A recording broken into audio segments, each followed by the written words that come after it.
We have an Anthony Davis trade update that does corroborate with similar reports over the last few weeks, which shows that we may have just found Anthony Davis's new home.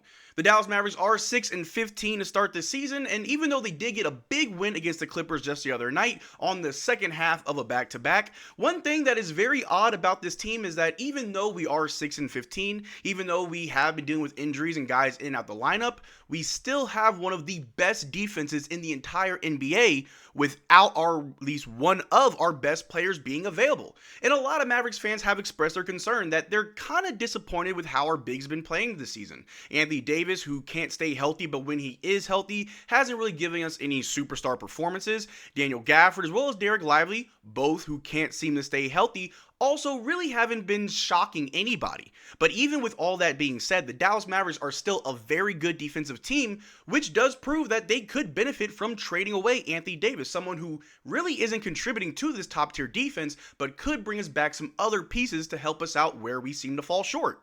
So in this video, we're going to take a look at the most recent updates surrounding Anthony Davis, who is interested in him, why would they want him, and what should we look to get in return. But how's it going, everybody? My name is Marcel Martin. This is Mavs Digest, bringing you the latest news on everything Mavericks related. And before we get started with today's video, we are currently sitting at 23,295 subscribers. You know we're trying to get to 25K. So if you want to be up to date on everything Mavericks related, from our live streams, watch-alongs, news vids, trade updates, injury updates, everything else in between, make sure you subscribe so you don't miss out on a single thing that we do. But the Dallas Mavericks, as we all know by now, being 6-15, we've had a very rough start to the season. Our offense is non-existent. Besides a few games that things have looked fairly better, I would also argue over the last several games, things are starting to get better for the Dallas Mavericks on the offensive end. We just had a back-to-back series in LA where we played the Lakers, which for the most part, we stayed fairly competitive. Things looked good, but it fell apart at the end. And then against the Clippers, where we were in that game the entire time, and then in the clutch, thanks to Cooper Flag leading the way, and some very clutch threes from Klay Thompson. I gotta give him his props. The Dallas Mavericks were able to get their 6th win of the season. But with all of that being said, the Dallas Mavericks still have one of the worst offenses in the NBA, while also having one of the best defenses, which makes things very, very weird for this Dallas Mavericks team, as defense wins championships, but offense will win you games. But with the Dallas Mavericks firing Nico Harrison a few weeks ago, and when everything kind of being up in limbo right now, we have been getting a lot of reports over the last several weeks about Anthony Davis, about Mark Cuban, and the direction of this team.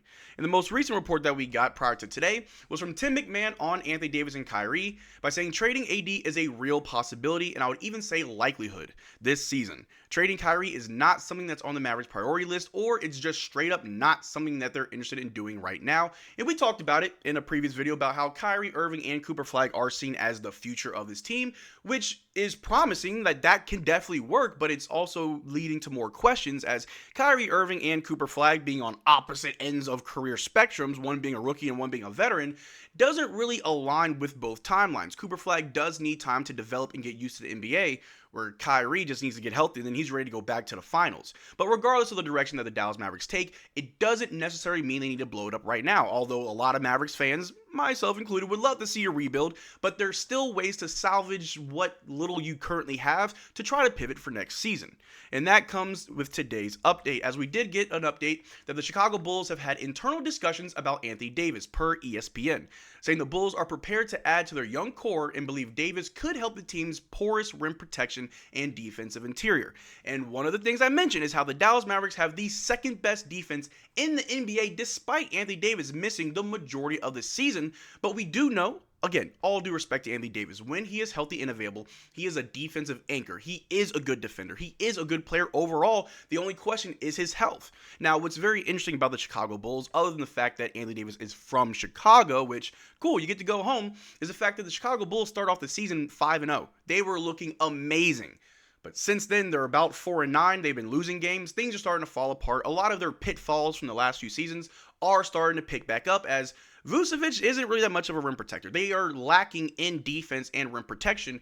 We are lacking in scoring and shooting, so a little swap of players could possibly get the job done, where the Dallas Mavericks get to get rid of a pretty big contract to Anthony Davis, get a few key players back that can help us for the future, maybe a few picks as well to really make sure our future is set in stone. The Dallas Mavericks can go many different directions with Anthony Davis if they choose to trade him, and the Chicago Bulls, which Really, if we're being honest, in the past, the Chicago Bulls have not been a smart team when it comes to drafting players or trading players.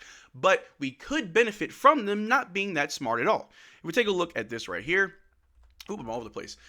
To bring it into context of the report, Chicago owns its own first-round draft picks for the next 7 years, an additional 2026 top 14 protected first from Portland.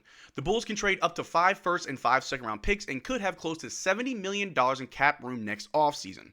The Bulls have had internal discussions about how to proceed, including conversations about Dallas Mavericks star Anthony Davis, sources told ESPN, whom they believe could help the team's porous rim protection and defensive interior. Like I said, they've got no defense. Vucevic, unfortunately, is not the rim protector they thought he is. He's definitely the type of big to help space the floor. He's a stretch big, if we're being honest. And the reason why I, in all seriousness, would not be upset with getting Nikola Vucevic is that our defense is fine. I'm not saying get rid of Daniel Gafford or Derrick Lively as well, but if you move Anthony Davis, you keep Derrick Lively and Daniel Gafford, you could play both of them alongside Vucevic, who could help space the floor, add a little bit of three-point shooting, who can also get some rebounds as well.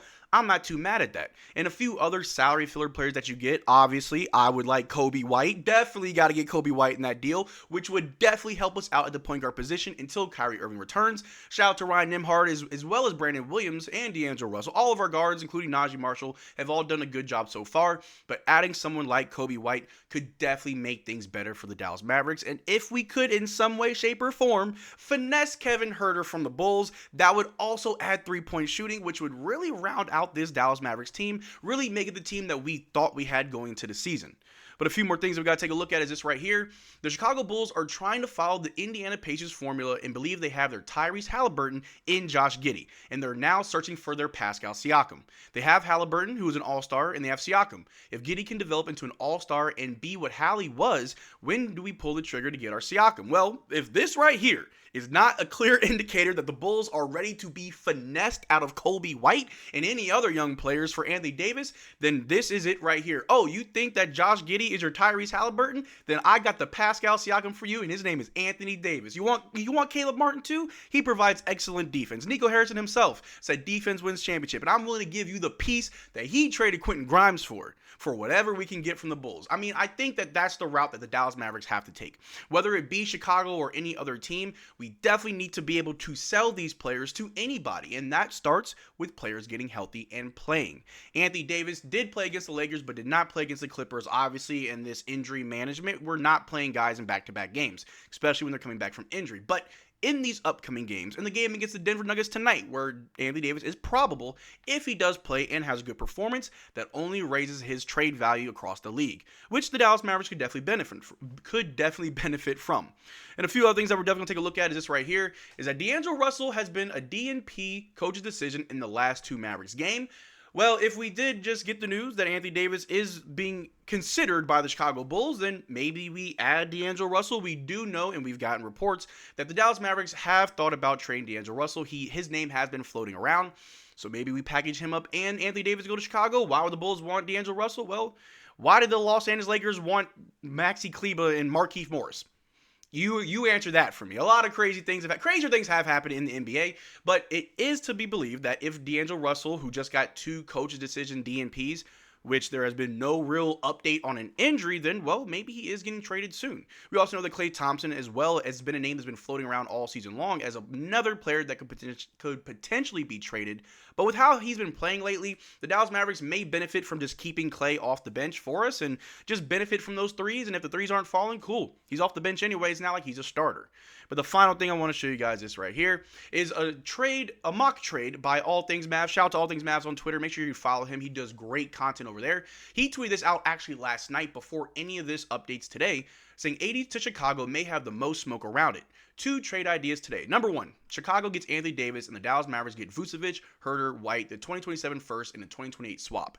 Number 2, Chicago gets Anthony Davis and Dallas gets Vucevic, Okoro Collins, and 2 unprotected firsts and 1 second. The reason why I'm gravitating towards number 1 is that obviously both trades you get Vucevic, which I think that would be the ideal swap, but you also get Huerter in as well as Coby White. Huerter provides good three-point shooting. Coby White is a good point guard. We get exactly what it is that we're looking for, and then we get a 2027 first-round pick, and then we swap our 2028. Totally fine with that. The second one, the only thing that really sticks out to me, because I'm not a really big fan of Okoro or Collins, but the 2 unprotected first and 1 second, that will help us in the future. One of the big issues that the Dallas Mavericks team has is that they have no real draft capital. But if you go with option number 2, you get that draft capital back. But I'd argue option 1, you get serviceable players right now.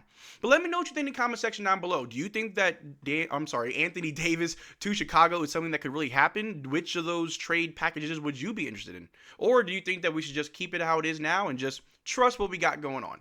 Let me know what you think in the comment section down below. We can have a conversation about it. But that's all I got for you guys today. Thank you for watching the video. Make sure to check out our Twitter and Discord. Links in the description below. And as always, y'all, take care. Drink water. Peace.